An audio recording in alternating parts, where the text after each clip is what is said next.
So it's January 3rd. We're post-holidays, thank God. Thank God it's over. I have to take down the Christmas stuff, which I'm going to do. And I can tell you that, like, I am so relieved that any of the expectations and obligations surrounding social stuff and family stuff, particularly family stuff, is like over for now. And I just kind of wanted to come on here and kind of like talk about my experiences through. My parents came to visit because I was feeling pretty under the weather. I had a cold. And so instead of me coming to them, which is normally how it goes, I really just kind of stuck to my guns this year and just said, like, I'm not going to go traveling, driving with me feeling not well. Previously, I might have done that, but just with recognizing my own specific needs, not doing things like that anymore. So they did come to visit, and I had sort of an agenda, which I was like hoping to accomplish while they were here, which is that I'm trying to get an official ADHD diagnosis, because between the ADHD and the autism, the ADHD stuff kind of causes me more issues in general than the autistic stuff, I feel. The autistic stuff for me is still challenging, but it's like sensory, social, that kind of stuff. I could kind of like manage that, and some of the stuff that comes with autism, it doesn't bother me so much. Like I don't really have extreme needs for socialization anyway, so having social awkwardness or like challenges with connecting with people that aren't autistic or neurodivergent isn't so much a problem for me. I'm gonna move him. He wants to be really involved in this. This is my my Vishla. He's not trained as an emotional support animal, but he's extremely attached, and Vishlas are great for if you have a need for a companion without it being a human. So in addition to my children, who are more like need more from me, but this guy mostly just gives me like a lot of affection.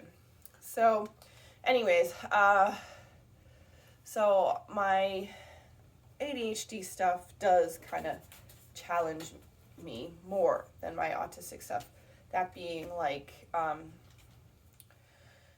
completing stuff from start to finish, like cleaning is very hard. Sometimes it's like I can start it, but then like I get distracted and I can't stop it. And sometimes it's like I have trouble starting it because it feels like big and overwhelming, and I can't figure out how to do it without feeling incredibly like weighted by the task. It could be like so small things, it seems like, but to me it feels like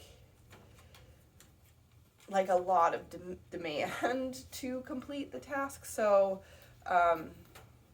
yeah, the ADHD stuff is more a problem, especially like in email and text communication. I have trouble like responding to all of the content of what is in the email or text. And like being able to plan out things is like more of a challenge for me. And then like if I can't do the planning, then I kind of get surprised by some stuff, and it's like then it hits kind of like the autistic part of me, which so the way I see it is like I need more help or there's more ability to make progress in the ADHD parts than the autism parts. I have like a lot of nervousness surrounding seeing somebody for treating the ADHD stuff, because everything that I understand about treating ADHD means that like your autistic traits show up more. You're more likely to be less aware or care more about like social norms, which may be the case, but I don't know, because I've never been on ADHD medication, or had any support for ADHD. So I'm wanting to try it, but I did go to my primary care physician, and they gave me like a questionnaire that I took home, and I was filling it out. I mean, I'm like, it's kind of crazy that this is like how they do it. It's like, make an appointment, show up to the appointment, fill out this very confusing questionnaire. I can tell you, as an autistic person, like answering questions like this is always like, what do you mean by this question? Like, how am I supposed to answer this? It's just like really challenging, but I did it in components and did it the best that I could do it for myself. But there are parts of this questionnaire, because it's kind of designed for children, that are for like a parent to complete. So I thought like, oh, well, maybe I could have, my parents are still alive, so maybe they can like provide input. That was like a very optimistic expectation of mine, that my parents would be able to provide any kind of helpful feedback on this.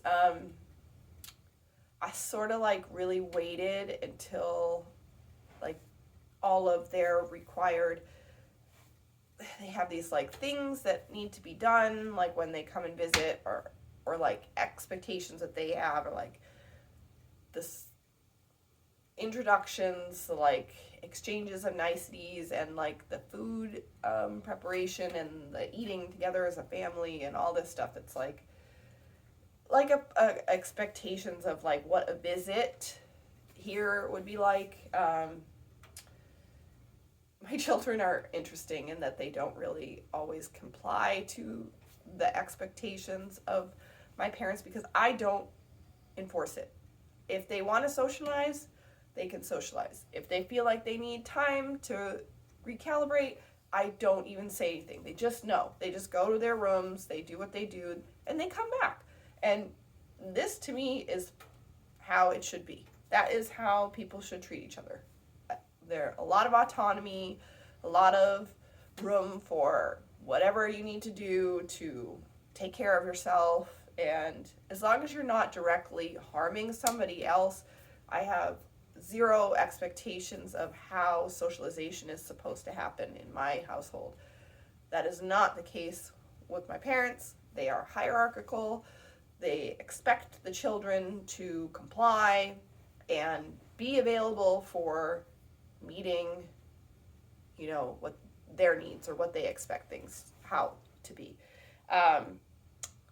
So it's not spoken, but I know that directly, although insinuated, that my parents do think that I don't ask enough of my children, that they're not helping in the household or whatever.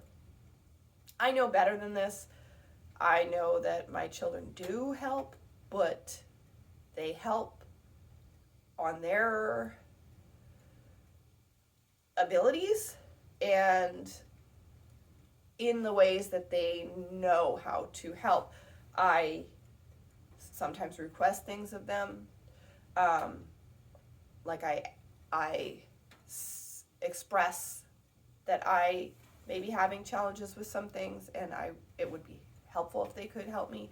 But I never really directly, like 90% of the time, mandate they do anything. And that's because it does not work. It does not work with my children to say, I need you to do X, Y, Z now. Very likely they are not going to do it. The request, the immediate request of that makes them stressed, and then they can't do the thing. But they offer up stuff all the time, and when they do, I say thank you for those things. And a lot of the times they do stuff without me asking, because they do know what needs to be done, and they are really good at anticipating tasks that need to be completed. So I don't have like a chore chart for them or anything like that. Anyways, so going back to my parents, they do have this kind of ingrained expectation that they just have this, like, I understand where they're coming from, but they have this like worldview of like, this is how things are. The children, like me as a child, should respond to their needs. My children should respond to mine. This kind of like control down kind of way of thinking. So this doesn't really bode well for me requesting their support for going to this ADHD assessment.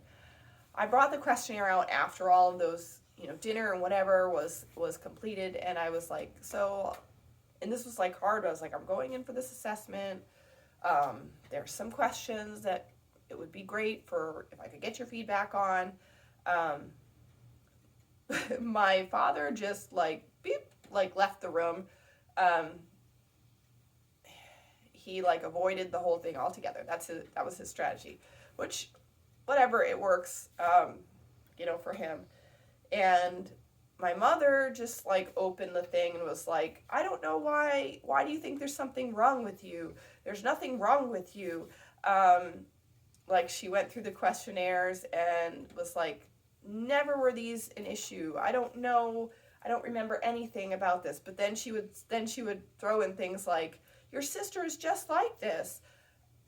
These things that you're saying that are, your sister's like this. And then she was like, and, I have everybody has these problems. And that's the biggest problem with the system and the structure and how these things are diagnosed.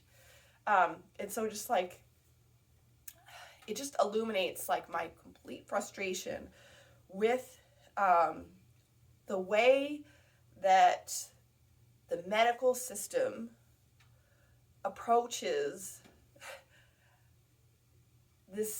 these neurotypes. And I don't feel like there is anything wrong with me. I don't feel like there's anything wrong with me. I feel like the way that I have to function is not in line with the way my brain functions. And the way that I have to function is because of other structures that are in place, like my work structure, or the school structure that I have to, integrate with because my children are in school. And, just that makes it so that I am not integrating the way that is required for me to function in this environment. It's not that I feel like there's something wrong within me. Some way the medical model works is like, you have to meet these flaws. And they like, it's almost like this questionnaire is like, you have problems with this, you have trouble with that, you have blah, blah, blah. And it's like lines and lines and lines of things that look like you have the deficit model.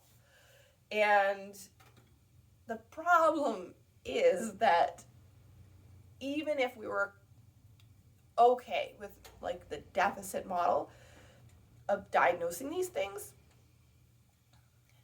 it's genetic. Like, it is known that autism spectrum disorder, which I hate disorder, and ADHD runs in families. So when you're asking a parent or a relative caregiver to provide feedback, unless they already are diagnosed or know a lot about it, they really can't give a open-minded assessment or feedback of any of this, because they live this way and they don't know that other people don't. So this is where everything kind of like went downhill. My mother looked at this thing for like 5 minutes and was like, there's nothing wrong. I can't do this. Like, there's nothing. All this stuff looks like, you're normal. I don't know why you're going to do this. I don't know why you want to have this assessment. And then she's like, we never really had problems with you as a kid. Well, there was like some trouble. And then she starts talking about how like there were times when I was severely bullied as a kid. I understand now that I was severely bullied because like I was very different. And I responded to other children very directly and very matter-of-factly and logically when they interacted with me and when they were speaking in a way that didn't make sense, I would just correct them, or I would just provide them more information so that I felt like if I gave them more information, they would then come to the conclusion that was the most logical conclusion. But that is not what happened, and what happened was just me looking really weird and being like ostracized and bullied. And my mother's response was like, you were just more mature than the kids. That was why you were bullied, or you didn't get along with the kids. And you were just so different than them. And it's like, all of this stuff is like, yes, exactly. This is signs that your child has a different neurotype. And then she's like, and so we brought you to psychiatrist when you were such and such of age. They did think there was something wrong. They did know there was something going on. Proof that they did. And they're like, because it was impacting our whole family. Your struggles were causing like disruptions in our family. It's like, oh, so I see. Like, my struggles and my differences were disrupting your nervous system. Could it be because you have a really sensitive nervous system? And so, she's like, so we took you to psychiatrist, but there was it was like more for like the whole family, but there was nothing that they could do, so we gave up. So basically, after the whole like reviewing this questionnaire and stuff and telling me there's nothing wrong with me, proceeds to then relate childhood stories of struggles that I had, and where I was clearly not in the same neurocognitive processing as my peers, and neither were my parents. So that is where things went, and it was like incredibly frustrating. And it's kind of funny because like going into it, I should have like known that like evidence shows that this is not gonna really help you. But I just really wanted some kind of like more evidence. I feel still when I go into the medical system that I have to prove, because over and over again when I've entered into the medical system, things have been dismissed. So I as like not significant, yet I feel like they are significant. And I have had experiences that tell me that they are significant and they are things that I would like discussed, or like tools to like manage some of this stuff. But I feel like I have to prove it. And the medical system makes you feel like you have to prove it by filling out these inane questionnaires that are completely illogical and like, I mean, biased. And it just feels really invalidating. And this is what we have to work with. And it's incredibly frustrating. And I just want this to change. I just want the way that we go about this to change. Part of me feels very, almost so frustrated that I like want to work outside the medical system to manage things. And then part of me is like, no, I deserve this support too, even if it's not exactly tailored to my specific needs, that maybe I can work with it to make it so that it does. It's just this barrier of these psychiatrists and these physicians to me being able to find the right tools to support myself, and I have to prove it. And it's just like, I know that there are so many people that go through this. I know so many people go through this, and it's infuriating. It's infuriating that this is what we have to deal with. It's just a minefield.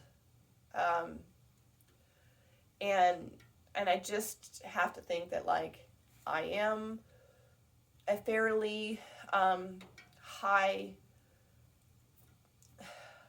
functioning person. I'm verbal and I'm physically capable and I have a job. And those things going for me, plus the fact that I am white and like economically not disadvantaged. And I can't imagine what the people are going through that are economically disadvantaged or are of a different race or religion or different background than I have. I have like so many advantages, and yet it's still super challenging for me. I can't imagine what it's like for somebody that is going through this with other barriers to getting this support that we need. And it's just so wrong. And I don't know. I want to change it. I want this to not be how things are. I want, if my, children ever need support. So far, we haven't pursued anything for them, but their demands haven't outstripped their capabilities, but they will, as they did for me. That we don't have to they don't have to go through this. And like, yeah, this should not be how it is. Should not be how it is. So I don't know, like I I am working with an advocacy group. It's just like, I don't know if there are anybody that have recommendations on how to go through this, or like how to find the right supports. Like, even my therapist like was like terribly like hard to find somebody that was available, and my current therapist, although she's great, is not trained in either autism or ADHD like clients. So the challenges that I have sometimes she doesn't have anything to draw from sometimes to like understand my experiences. So I get that support from like other people in our community, in the autistic community, online, or like through the advocacy group that I'm working with. And that's all Brains Belong, based out of Vermont. But it's just like, it's a lot. And I don't know, I guess I just want to like go on here and ask if any of you have like recommendations or resources, or even your own stories of like going through this. It really helps. I feel like when I engage with some of you and you comment on my videos, I like really appreciate it, because I do feel like we are here to like support each other, even if it's just like commiserating through some of this stuff, because it's a lot. Anyways, thank you for listening, and I wish you all a great day, and blessings in the year ahead. I'm sure I'll be back on here. My appointment is next week. I'm terribly nervous, but I feel like I am going to try to do this, and hopefully I'll get something from it. All right, talk to you later. Bye.